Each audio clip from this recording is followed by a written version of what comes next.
Well, there's only a few things left to install for now. As we go around the car today, as I'm washing it, I put some new little lights, side markers on, LED side markers. We still have a lip to put on the front of the car here. That's it for now. So let's start washing the car, and I'll start talking about some of the cars that I hope to at least own and maybe drive. Let's start off with drive, maybe at least own eventually. And you know, I don't know how far this channel is going to go, so I don't want to get my hopes up, but let's go and start on RX7.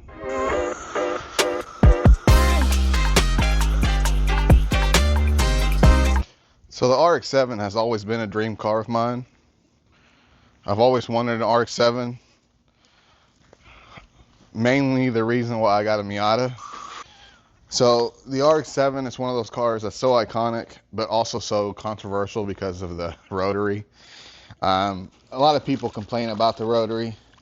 I understand why people complain about the rotary, but for the most part, the rotary is actually a really good motor if you maintain it well. A lot of people say that using like 2-cycle oil actually helps it.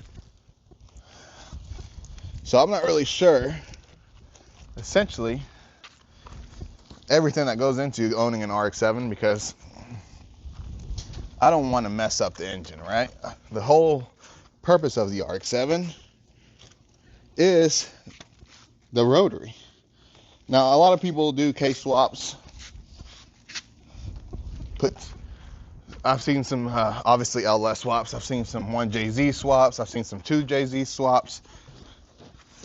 But at the end of the day, most people want the rotary because that's the whole reason they bought an RX-7. I want an RX-7 for the rotary. I love the way a rotary sounds, man. It's just so good. So that's my reason. It's an iconic car. You can't go wrong with iconic cars, first of all. And you definitely can't go wrong with the RX-7 if you can maintain the rotary engine correctly. And then there's also the fact that I already have a Miata, and the RX-7 is pretty much the big brother to the Miata. The RX-7, the MX-5, obviously you can say a lot of things about the Miata, how it's slow, how it's small, how it's common and everyone has one. But at the end of the day, Miata is always the answer. And I don't plan on doing much to this car. I really like the naturally aspirated feel. Obviously, it doesn't have any power, but at the end of the day, more power means more problems. As you have more power, you drive a little bit faster, and essentially start getting issues.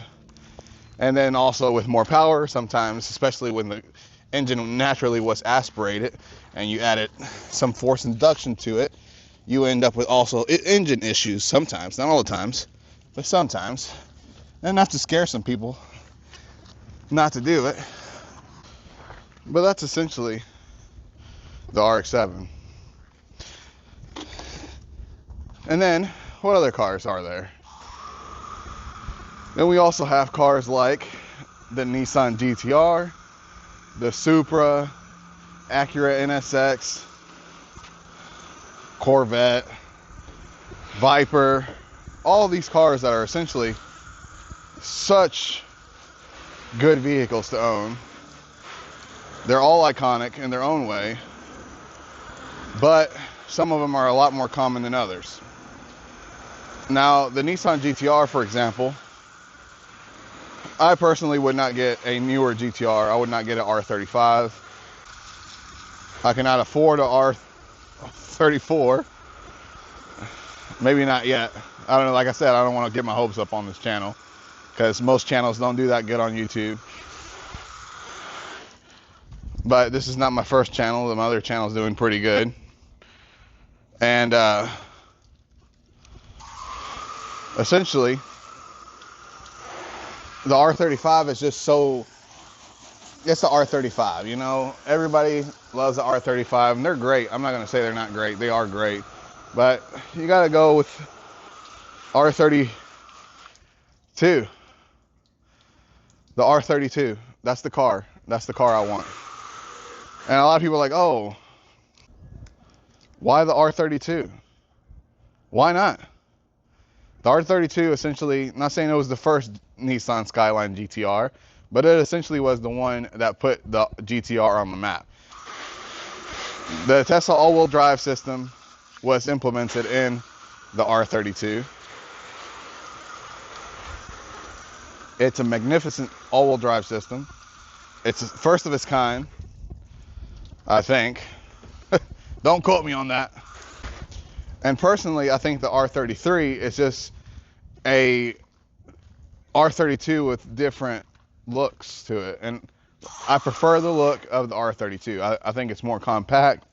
I think it's easier to fall in love with. I think it's aged a lot better than the R33 has. And obviously, if somebody out here owns an R33, that's great. More power to you. I mean, I'm not saying it's not a good car. I'm just saying I prefer the R32. Because then again, if I could, I would own the R34, but they're way too expensive for me. So we talked about the RX7. We talked about the GT-R, the R32 GT-R. What else is there? Now, obviously, everyone knows I'm going to mention Supra. Now, if you haven't realized it already, I'm really a JDM boy. Or I guess you could say man. But I'm a JDM guy at heart. You know, I love American muscle. I love American V8s. But if somebody were to ask me if today you could buy any one car within, obviously, a price range, because the price range is really a lot of the determining factor for all these cars that I'm picking, and in the order that I'm picking them in. The Supra, now like an RX-7, you can find an RX-7 decently priced, about 40, 50 grand.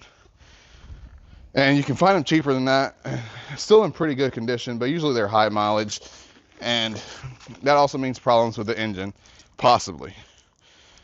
But you can find them pretty good, decently priced. Then the R32, same thing. You can find them decently priced with a little bit more miles. And you can find an R32 about 50, 60 grand, sometimes more, depending on if it's a VTEC. There's a lot of options out there. Unfortunately, I can only afford the ones that are a lot less than those that are like $80,000 to $100,000. And it's funny because you can get an R32 pretty close to the same price as the R34. And then the funny thing is, the R33 is not that much more. It's not. This is a soft bristle brush, if anybody's wondering. I only do this just to get the edges really clean.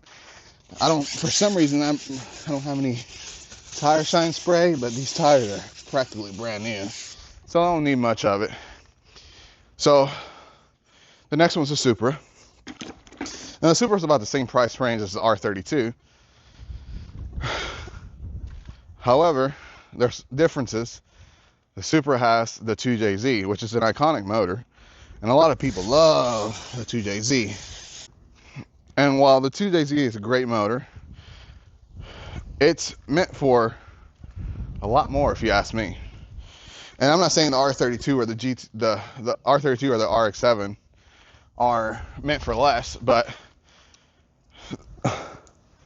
you put 500 horsepower. So this is, for anyone wondering, I don't ever want to go do anything crazy, drag racing or anything like that.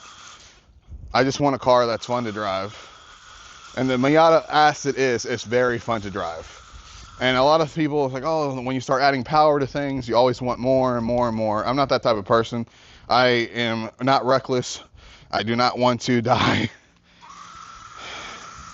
I don't even want a remote chance of that happening. I have 3 children. You know, those are my priority. My wife as well. So I will never do anything reckless.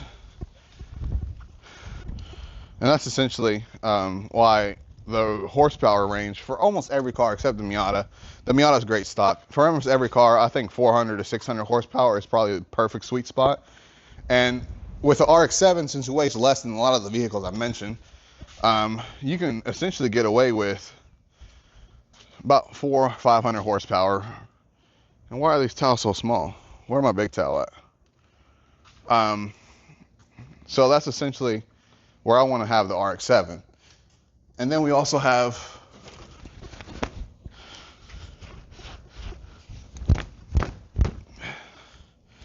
the R32. And the R32, you see people with, you know, builds that have, you know, 1,000 horsepower, sometimes even more than that. And it's a stock looking car. Definitely a sleeper. Definitely a sleeper. But again, while yes, that would be great to own a car like that, for now, it's not in my dreams. It's not in the plans or anything like that. So I'm just trying to have a car that's fun to drive. So I think the R32 probably around the same 400 or 500 horsepower range, which doesn't take much to do in an R32 or RX7, to be honest. And essentially, then you have the Supra. And the Supra is a little bit heavier than the other ones I mentioned. So you do have to have a little bit more power to have the same amount of fun in a Supra. And a Supra, I think probably 600 is probably the sweet spot for a Supra. And the crazy thing about these twin turbo engines, which most people probably know this by now, when you go from a twin turbo to a single turbo, the power ranges are phenomenal. Way better than if it was a twin turbo.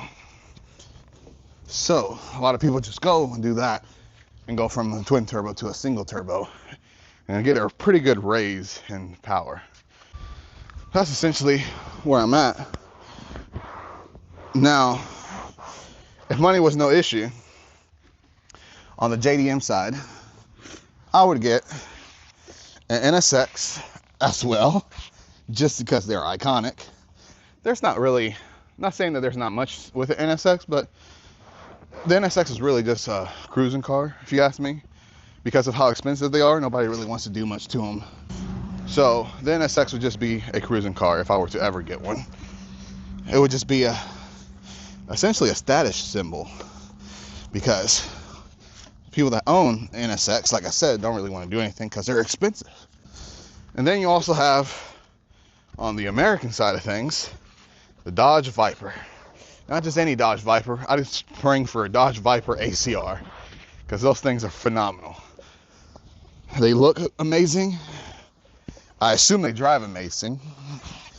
And they got a V10. Wow. Now you're probably wondering, this guy hasn't mentioned a Lamborghini or a Ferrari once. That's not me. I'm not that type of person. I'm not that type of person. Now the Miata's clean. However, we still have to clean the inside. So I'm not that type of person. And I'll never probably be that type of person. Shiny. Hasn't been cleaned in a while. Now, I don't know if anyone's ever... Have I ever shown the inside of this car? This car, I reupholstered it with leather seats. And funny thing is, so this is the same for any part adjustment, part build, anything you do with any car whatsoever. It's always the exact same thing. You never, ever will take as long as you think you were supposed to take. And this leather seat, I reupholstered it myself. So that means you have to take the seats out, take off the old cloth seat wrap, and that takes a lot longer than I expected. There's so many hooks holding everything together. And then also at the same time, you also have to, you can't lose any of those hooks, by the way.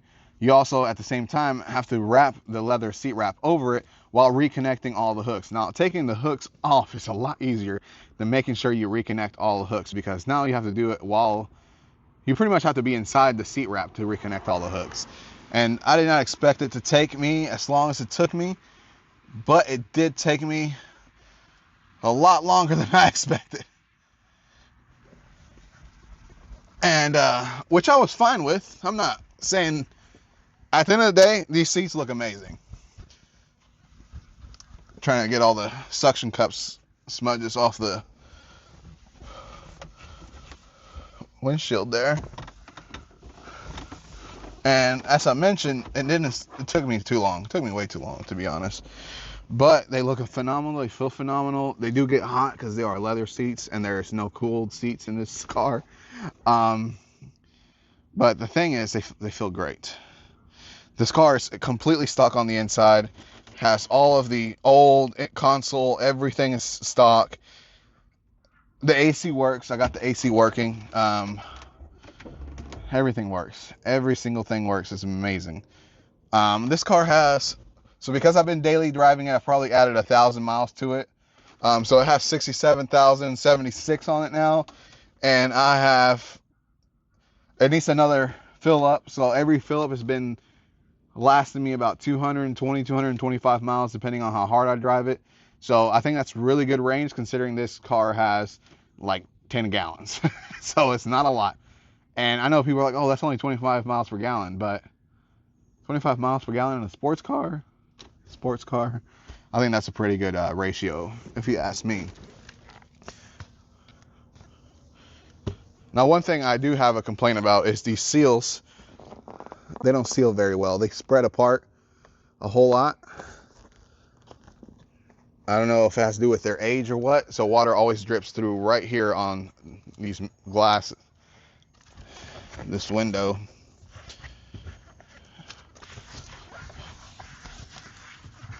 So one thing I always wondered was, so the inside of these doors are leather, but the seats always came with cloth. And I was always like, why didn't they just spring for leather on the seats, considering these are leather and feel great? So I just went and matched it. That's essentially what I did. And then I did lower the car, as you all know.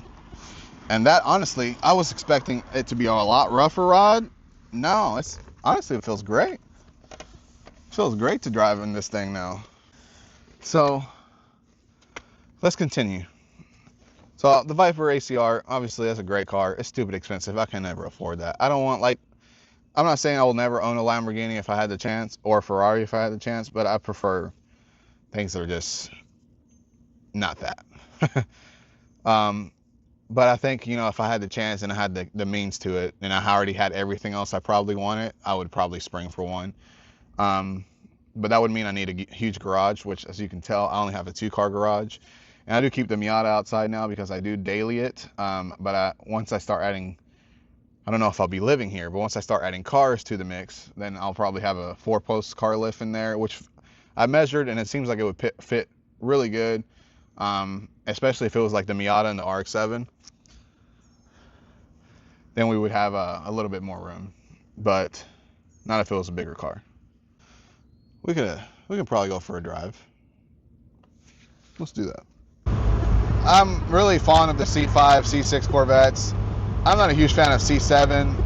I could care less about a C8 Corvette. They're honestly super popular. So C5 Corvette is essentially the RX7. I call it the RX7 in the United States. It's the domestic RX7, essentially, you could call it.